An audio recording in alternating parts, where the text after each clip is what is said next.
നമ്മൾ പഠിക്കുവാനായിട്ട് പോകുന്നു. എവിടെ നോക്കിയാലും മനുഷ്യൻ പിറുപിറും. ആര് എന്ത് പറഞ്ഞാലും മനുഷ്യൻ പിറുപിറുക്കും. ഭവനത്തിൽ ഭാര്യ അടുക്കളയിലിരുന്ന് പിറുപിറുക്കുന്നത് കേൾക്കാം, മക്കൾ പിറുപിറുക്കുന്നത് കേൾക്കാം, പിതാക്കന്മാർ പിറുപിറുക്കുന്നത് കേൾക്കാം, മാതാവ് പിറുപിറുക്കുന്നത് കേൾക്കാം, പള്ളിയിൽ പിറുപിറുക്കുന്നത് കേൾക്കാം, എവിടെ ചെന്നാലും പിറുപിറുക്ക് കേൾക്കാം.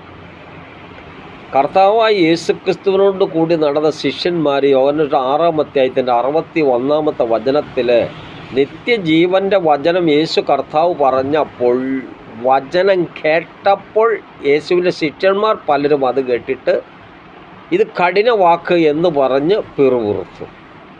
നല്ലത് പറഞ്ഞാൽ പിറുപിറുക്കുന്ന ജനമാണ് നമ്മുടെ കൂടെയുള്ളത്.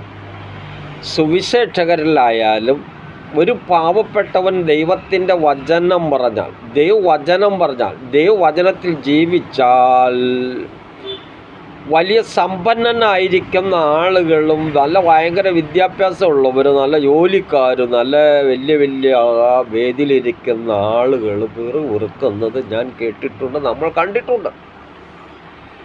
കർത്താവായ യേശുക്രിസ്തു വചനം പറഞ്ഞപ്പോൾ ശിഷ്യന്മാർ ചോദിക്കുന്നത് ആർക്ക് കേൾക്കാൻ കഴിയുമെന്ന് ശിഷ്യന്മാർ പറഞ്ഞു. അതിനെ ചൊല്ലി പിറുപിറുത്തു.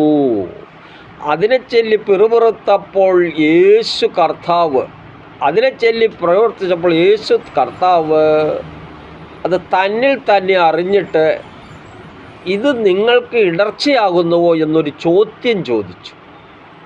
എന്നിട്ട് പറയുകയാണ്, മനുഷ്യപുത്രൻ മുമ്പേ ഇരുന്നവിടത്തേക്ക് നിങ്ങൾ കണ്ടാലോ നിങ്ങൾ ഇതിൽ കൂടുതൽ പിറുപിറുക്കും. കർത്താവായ യേശുക്രിസ്തു എവിടെ നിന്ന് വന്നോ അങ്ങോട്ടേക്ക് പോകുന്നത് കണ്ടാലോ നിങ്ങൾ അതിൽ കൂടുതൽ പിറുപിറുക്കുമെന്ന് യേശു പറയുന്നു. അപ്പോൾ ദൈവത്തിൻ്റെ വചനം വിശ്വസിക്കാത്തവരാണ് പിറുപിറുക്കുന്നത്. വചനം വിശ്വസിക്കാത്തവരാണ് പിറുപിറുക്കുന്നത്. പിറുപിറുക്കുന്നവർ മാറിപ്പോകും. പിറുപിറുക്കുന്നവർ വചനത്തോട് കൂടി നടക്കില്ല. ഹല്ലേലൂയ.